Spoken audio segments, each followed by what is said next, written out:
el juego, pero arrancamos porque hay entrevistas. En un rato va a estar Diego Gauna aquí, este hombre que hizo un viaje desde Montemaíz a Puerto Madryn con una carretilla, nos va a contar su historia, así que realmente mucho para hoy cuando arranca la primavera. Pero en algunos lugares, si llevamos a leer las noticias, el equinoccio de primavera faltan unos días todavía, ¿no? Así que bueno, pero hoy es el Día del Estudiante y los saludamos a todos, ya vamos a estar hablando de ellos y por supuesto le pedimos a la gente que nos mande su mensaje del Día del Estudiante, del Día de la Primavera. Ahora sí, lo vamos a saludar porque hizo un esfuerzo para llegarse Carlos Zubiri. Buenas noches, Carlos, muchas gracias por venir al programa porque sé que estás ocupado y te hiciste un lugarcito, Fue ¿no? un día complicado, sí. Bueno, no, como siempre, vos sabés que este es un lugar que es lindo para poder dialogar y así que hacemos siempre el esfuerzo para poder estar. Había quedado un tema que era la violencia contemporánea, ¿no? Violencias contemporáneas. Habíamos Claro. dado una parte uno, Parte uno, ahora viene la parte 2. parte 2, muchas cosas para compartir, así que,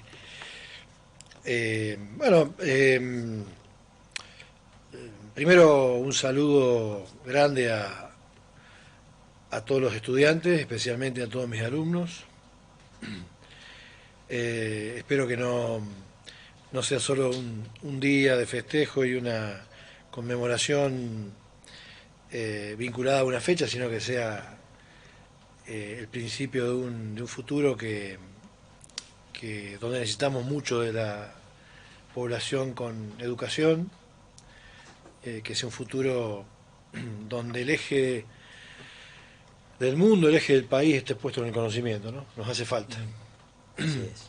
Y hablando de conocimiento, bueno, o hablando de violencias, habíamos dejado implícita o entre líneas la semana pasada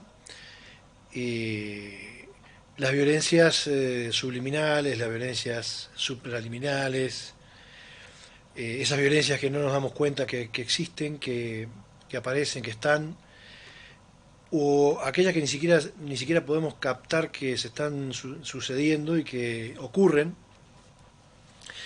en un tiempo que alguien lo llamó tiempo en distopía, ¿no?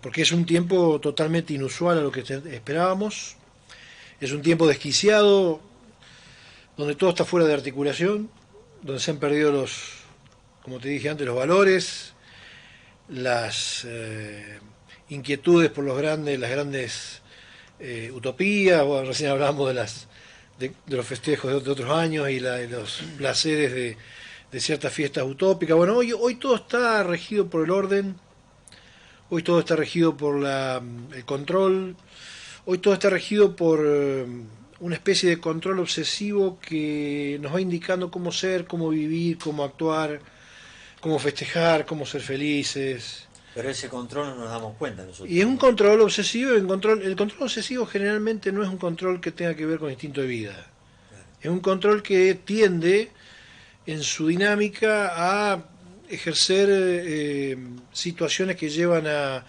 situaciones de destrucción. Porque es un control rígido, paralizante, inmovilizante, que produce un montón de pérdidas en las capacidades simbólicas y creativas del ser humano, produciendo, como te dije antes, ¿no? La aniquilación del pensamiento, la parálisis, la ruptura de las inquietudes. Y como todo proceso de control y de poder obsesivo, ¿no? Este control y este orden rígido que incapacita, genera un trastorno que es muy común en las infancias, es muy común en las adolescencias, que tiene que ver con lo que me preguntabas hace un rato, si se festejan como antes los días de la primavera o el día del Sí. estudiante, ¿no? Este tipo de control y este tipo de forma de vida ha producido una especie de secuestro de los espacios lúdicos. Con lo cual,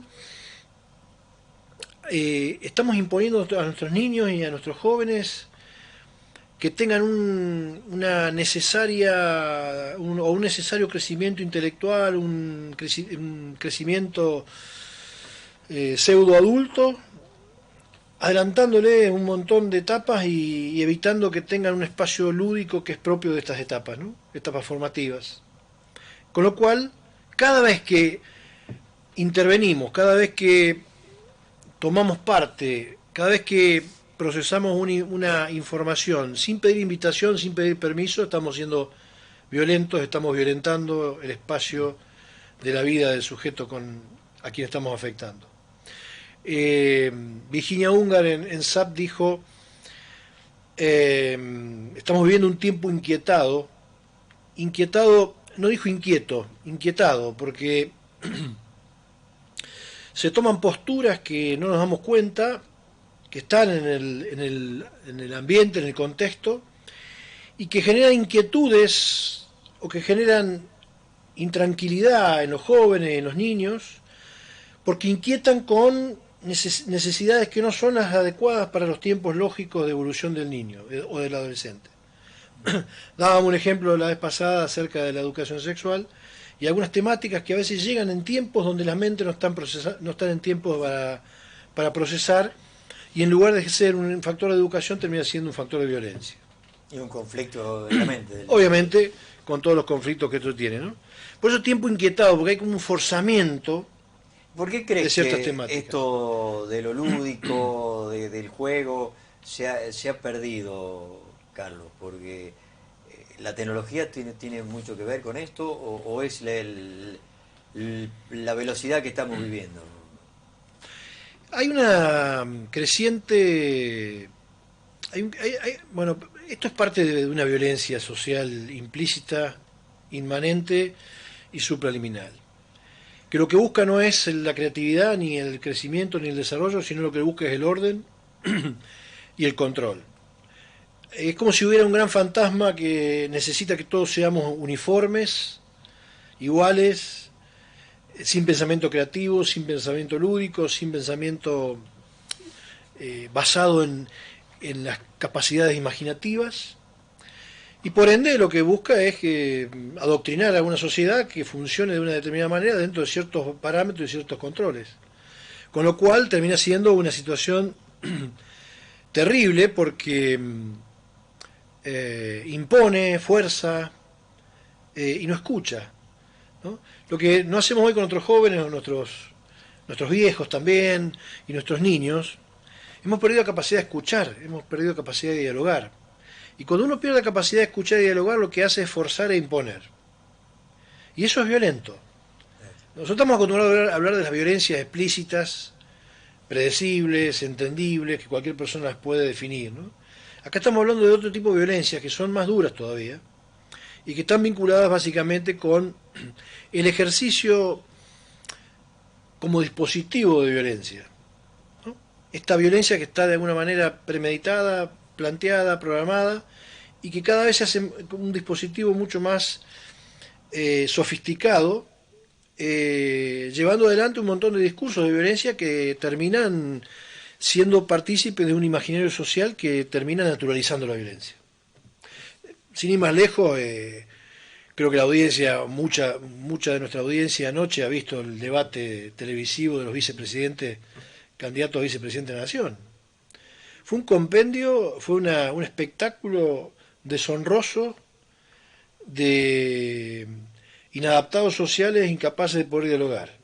O sea, no tuve la posibilidad de verlo, Sí. sinceramente, pero bueno, me Daba gustaría... vergüenza ajena. No pueden dialogar. No pueden dialogar. Había había un interjuego de comunicación entre unos y otros. Había tiempos lógicos y libres para cada uno. Y después había una confrontación. Y no surgió ningún elemento que uno pueda decir, bueno, acá hay una idea constructiva.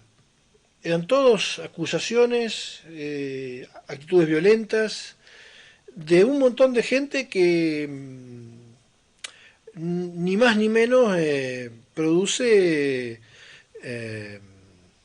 mucha desesperanza, porque son nuestros políticos, son las personas que van a llevar adelante Los lo presidentes designan. del Senado de la Nación. Totalmente. Otra cosa, un gran espectáculo televisivo que saca también su provecho de esto, porque la televisión, los medios de comunicación en general, han naturalizado la violencia, tienen forma sistemática de naturalización de la violencia. Y fíjate, toda información que no tenga en cuenta cuestiones amorosas termina siendo violenta, termina siendo intrusiva. ¿Sí? Toda información que esté vinculada con ejercer, digamos, con bosquejar pronunciamientos que no están basados en cuestiones amorosas, en cuestiones creativas, en cuestiones de cambio real, afectivo, terminan siendo intrusivas, ¿no? Y bueno, lo de anoche fue un ejemplo lapidario. ¿Unánime fue de todos? Sí, sí, sí, sí. Randazzo estuvo un poco más moderado, pero bueno, es el que menos tenía que perder ahí, ¿no? Pero en general, digamos, los tres políticos de punta que están ahí con posibilidad de ser presidente, en este caso vicepresidente, un nivel de violencia, inclusive algunos querían esgrimir alguna dialéctica y cuando el otro lo confrontaba con alguna idea que no era de su agrado, aparecía hasta una violencia verbal, ¿no? Importante, subidas de tono. Bueno, una especie de Un mal ejemplo. conglomerado de conocimiento al servicio de la destrucción. Si alguien ahí quería ver algo constructivo, es irreproducible, porque en realidad no deja nada, ¿no? No deja nada. Pero bueno, entraron sin invitación, horario central, y todo el mundo estuvo pendiente de un debate que en realidad más que debate fue un circo violento y despojado de ideas, que es una de las cuestiones importantes que existe hoy en la actualidad, ¿no? Fíjate que hablábamos la semana pasada y lo repetimos hoy, en algunos ámbitos la violencia está tomada como ejemplo y como, perdón, no como ejemplo, como sinónimo de violación. Porque el acto violento no es el acto en sí, sino el hecho de que pueda ser una especie de agresividad sin amor, ¿no? Y que pueda subvertir la dinámica de la intimidad, ¿no? Ya sea el ingreso de una noticia, el ingreso de un dato académico, es decir, todo aquel proceso que se violenta sobre uno sin pedir permiso, es decir, que uno lo esgrime sin haber tenido un interjuego dialéctico, sino una cuestión de imposición, termina siendo violencia, ¿no? Por eso esas son cosas más finas de la violencia que por ahí me parece importante. Fíjate una cosa interesante. Hace poco tiempo atrás, en una cátedra mía de contexto social, político y económico que tengo en la Tecnicatura de Producción Agropecuaria en Canals, les hice ver una película a los chicos para que hicieran un análisis de la película, una película muy linda. No tengo en este momento el nombre, no me acuerdo el nombre, pero era una película donde le llega la información a un periodista a su estudio de que van a volar un puente y a la medida que, al momento que está llegando la noticia, por la ventana de su estudio se ve la voladura del puente, ¿no? Te lo resumo, el puente lo volaba una persona que estaba desquiciada, mal, porque había perdido el padre había muerto en ese puente, en la construcción, siendo un esclavo de esa construcción, siendo un esclavo de las formas de producción que hay hoy, ¿no? Donde sí, el empleado participa de una construcción pero sin ser partícipe con derechos a todo eso, bueno, y el hijo de este obrero termina haciendo un atentado sobre el puente, desquiciado contra el sistema, ¿no? Contra el sistema económico, el sistema capitalista, el sistema de anonimato que hay del obrero, del desprejuicio que hay sobre el trabajador. La primera palabra que surgió vinculada a este hecho era un terrorista. La palabra terrorista en el mundo y en Argentina se usa para definir a aquellas personas que están en contra de este sistema de control y de imposición.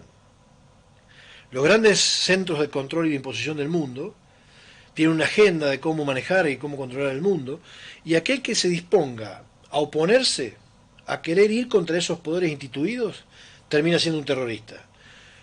Diga una palabra o tire un petardo, ¿no? La palabra terrorista no es sinónimo de violencia desmedida, inclusive con muerte, ¿no? Hay mucha gente infiltrada en las cuestiones de violencia, sino aquellas personas que ideológicamente, no hace falta que haya violencia física, empiezan a confrontarse con los sistemas instituidos, ¿no? Ya es un terrorista. Ya es un terrorista. Subversión, terrorismo, bueno, la subversión tiene que ver, a ver, el psicoanálisis es subvertivo, es subversivo, porque busca que la persona rompa con el poder de su superyo, de los mandatos instituidos y pueda tener su libertad interior para ejercer las conductas con esa libertad interior que le permita ser feliz. Es decir, es subvertir todo lo impuesto y lo instituido en su interior para poder modificarse, ¿no? Y en la vida social pasa lo mismo. A ver, hoy se toma la escuela, Foucault plantea la escuela como un lugar donde se impone la violencia a partir de instituirse una forma de control y de poder que lo que hace es reproducir el imaginario social reinante y dominante.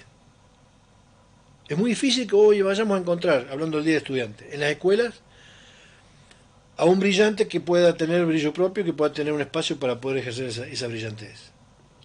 Las escuelas están preparadas para el buen alumno. ¿Qué es el buen alumno?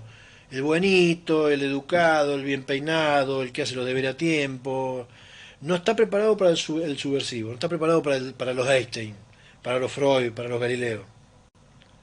Y el mundo necesita de próceres, necesitamos de ídolos, la vez pasada hablamos, ¿no? Autoridades que nos permitan ser ejemplaridad, ¿no? Claro. Y que es un tema que va a coartar el tema de la violencia. Fíjate, hablando también de la escuela y de tantos otros ámbitos institucionales, se discute mucho el tema de la asimetría, ¿no? En todo evento social, en toda dinámica institucional hay asimetría, es inevitable la asimetría.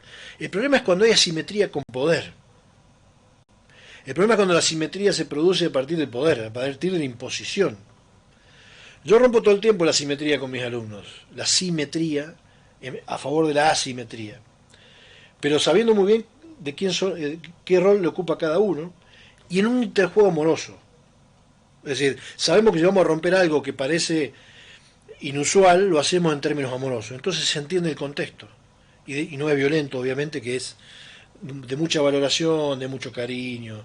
Decía Siciliani, todo aquel profesor que quiera saber cómo le ha ido en su vida como profesor, tiene que esperar cuál es la reacción de sus alumnos una vez que dejan de ser alumnos con uno, ¿no? Cuando queda un vínculo, cuando queda una situación amorosa, uno ha pasado por la vida de esos alumnos de una manera saludable, ¿no? Fíjate que no estamos hablando de enseñar nada, estamos hablando de subjetivar, estamos hablando de... A mí me queda lo de violencia, Carlos, vos estás hablando de lo que ocurre hoy. Antes te agarraba tu papá y te pegaba, iba a decir una mala palabra, ¿no? Te agarraba con el cinto y te dabas sin tener piedad, si tenías algún error. Eran situaciones agresivas. ¿Cómo con cierto límite esto a lo que pasaba antes, ¿no? Porque antes la maestra te ponía el puntero, te hacía arrodillar y te ponía... A ver, para puntualizarlo psicoanalíticamente, la agresividad es la fuerza y la energía potencial que un sujeto puede desarrollar inclusive para crear, ¿sí? Cuando vos ves a un artista, ves que hay agresividad sublimada en una obra de arte, o un deportista, o a veces los motivadores de grupo te dicen hay que ser más agresivos, ¿no? Bueno, la agresividad siempre es un montante de energía para producir, para ser potente, pero está basada en cuestiones amorosas. Cuando la agresividad pierde lo amoroso, se torna violencia. Entonces, una conducta como la que vos decís del chirlo del padre, cuando está basada en una confianza amorosa, no pasa a ser violencia. Esto es muy interesante cuando uno va a los juzgados a hacer pericias y tiene que hacer lecturas finitas de algunos párrafos finitos en cuestiones de violencia, ¿no? Porque la violencia siempre tiene que ver con imposición. Porque ahora vos le pegás a tu hijo y te puede denunciar. Totalmente. ¿no? Entonces, por eso Totalmente. digo, ¿cómo cambió? Hay otra cuestión que hemos hablado con vos que es muy importante, Luis. Con vos hemos hablado mucho en muchas reuniones sobre las capacidades subjetivas del hombre, ¿no? Vos sabés que uno de mis temas es la subjetivación, que es la necesidad de que el hombre pueda producir un psiquismo maduro, con contenido, denso en cualidades, lo que va a constituir un yo. Ese tipo de instancia yoica, capaz de pensar, de tener densidad psíquica, de tener recursos, creatividad, poder de imaginación, es la única instancia psíquica de una persona que puede ejercer factores de prudencia. En estas cuestiones que tienen que ver con la violencia, es muy importante poder desarrollar factores de prudencia. Y para tener factores de prudencia hay que tener dos cosas importantes: una muy buena crianza y una muy buena educación formal después también. Y son las dos fundamentales. Algún autor decía alguna vez que si hacíamos una buena inversión en las crianzas y una buena inversión en la escuela, había necesidad había menos necesidad de producir cárceles, ¿no? ¿Sí? Inclusive hasta el sistema penal sería otro, el sistema judicial sería otro, Claro, que también es bastante violento. Acá ya no alcanzan las cárceles, hay que hacer... Pero que también es bastante violento. Vos sabés que se ha ideologizado mucho el sistema judicial. Porque la gente que trabaja en el sistema judicial es parte de esta sociedad que tiene un poder de control y de obsesión violenta. Fíjate que los casos más rimbombantes de la justicia, penales, terminan con una ira social, que la ira lo que busca es la venganza, no busca la pena, o no busca el dictamen judicial, busca la venganza, ¿no? Incluso, te diría más, hay una vinculación tan violenta en la actualidad con los factores de castigo que están asociados con venganza. Es como que el sujeto se iriza, hace uso de la ira para justificar un factor de venganza. Con lo cual estamos hablando de un déficit y de un fracaso del ser humano a la hora de controlar su violencia, ¿no? Su agresividad. Bueno, lo de la ejemplaridad lo podemos tomar de Aristóteles, ¿no? Esto de tener una buena vida, de hacer las cosas que están bien y hacerlas bien y hacerlas en términos amorosos. Da lo mismo, el mismo tiempo tarda uno en hacerlo bien que hacerlo mal, ¿no? Pero ¿Por qué no hacerlo bien? poder instrumentar estos factores amorosos que tienen que ver con hacer cosas buenas por el otro, con el otro, en ese espacio de felicidad que es una buena vida, donde está articulada en la ejemplaridad. Esto es fundamental, ¿no? Fíjate que como contracara tenemos el odio, la ira, que son formas de apropiación del otro. El odio, la ira, el control, la rigidez del poder, lo que busca no es que el otro crezca, lo que busca es que el otro apropiarse del otro. Incluso, si se puede conservar inanimado, mejor. Y ahí están todas las instituciones sociales que se han mediocrizado, que son las que multiplican la esencia del imaginario social tratando de que la gente quede inanimada, ¿no? El hecho de que todos nosotros, actores sociales, estemos eligiendo entre esas 4 o 5 personas que estamos eligiendo ahora en octubre, habla del fracaso de la sociedad. Porque estamos eligiendo entre violentos y menos violentos, entre ausencia de ideas, ¿no? Hasta los discursos son violentos, hasta la forma es violenta, ¿no? Hoy ayer escuchaba que hay un partido político que no propone llevar a la Argentina a un lugar importante, propone desterrar a otro partido político. Eso es fascismo. Lo que pasa es que la gente no lee, pero eso es fascismo, eso es violencia. Eso en un ámbito privado sirve de denuncia. Si vos me decís ahora cuando salgo ahí al estacionamiento y me vas a saludar, me decís algo semejante, yo te puedo denunciar, ¿no? El señor Mir tuvo un acto de violencia conmigo. Ahora, en el ámbito público está tan naturalizado, claro, que nadie dice nada. Porque la gente no entiende como violencia. Está tan metido el fascismo entre todos nosotros y el racismo que ya forma parte de la naturalidad, ¿no? Aparte que quienes naturalizan esto tienen tanto poder que lo ejercen como una forma natural y termina siendo algo que nadie cuestiona, ¿no? Fíjate, el odio como apropiación del otro y como forma de conservarlo inanimado. Que no tenga reacción, que no tenga pensamiento propio, que no tenga capacidad potencial.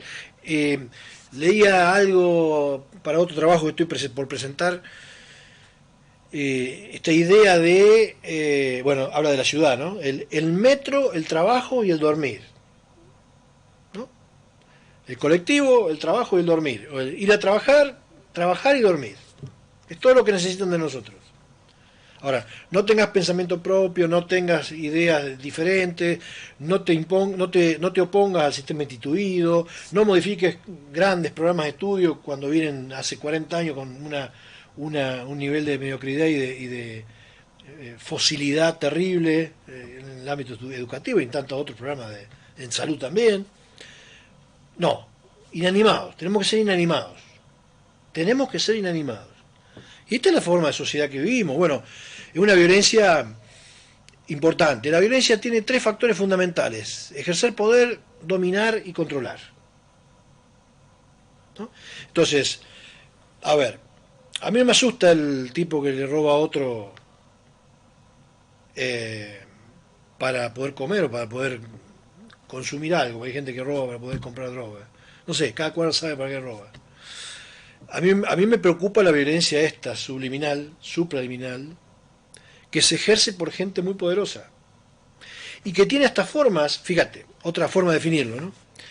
Si la violencia es de un poderoso, es una política de Estado.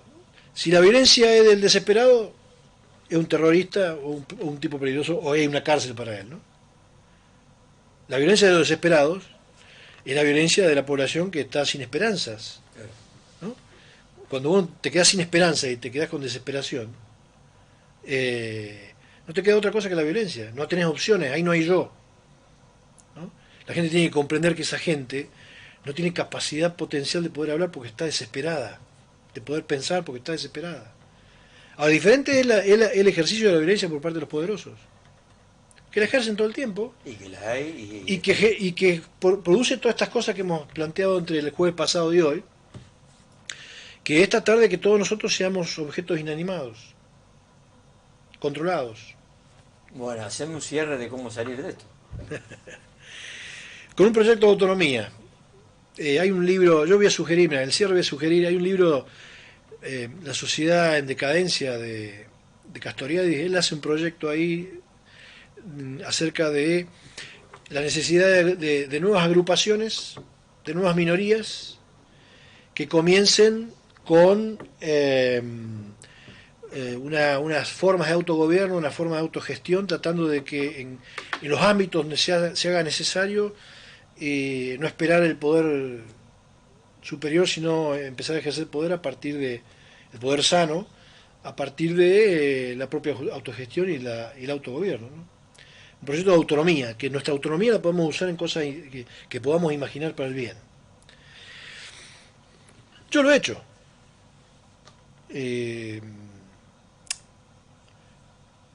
Un poco aturdido y triste por lo que las instituciones sociales en las cuales uno participa tienen de todo esto, ¿no? De no cambio, no transformación, de mucha legalidad pero poco cambio efectivo, ¿no? Mucha legalidad, hay reglamento, burocracia para todo, pero no hay cambio real nunca.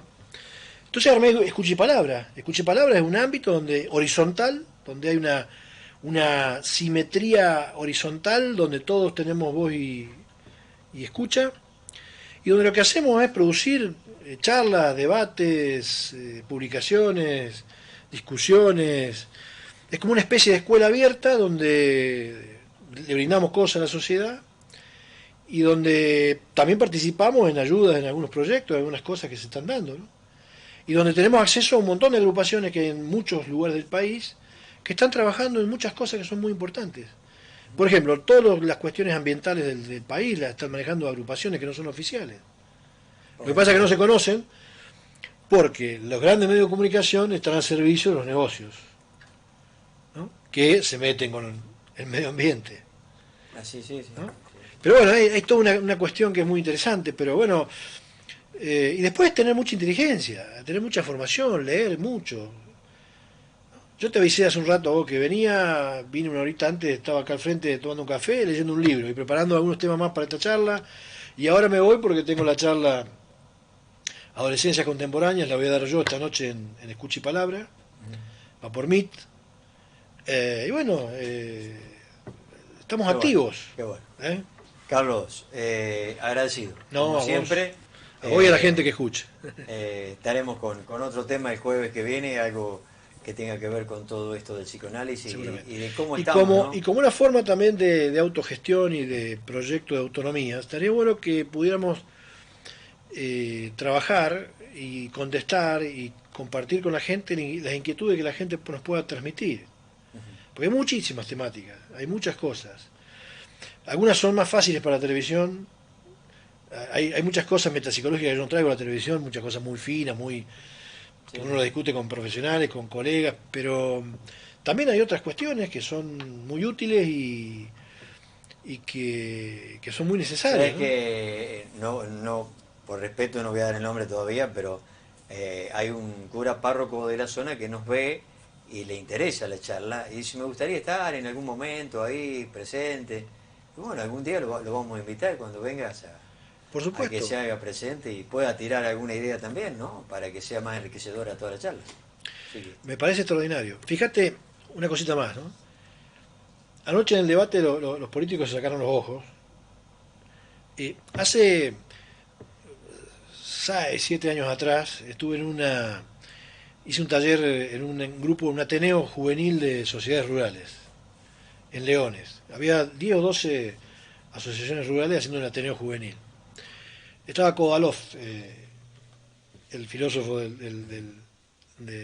TN, ¿no? Estuvimos junto con él, cenamos con él, charlamos.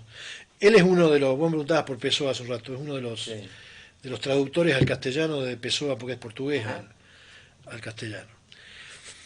Bueno, charlamos, cenamos, tomamos una merienda primero, después cenamos con él, tipo macanudo. Yo algunas cosas no coincido con él, pero bueno, eh,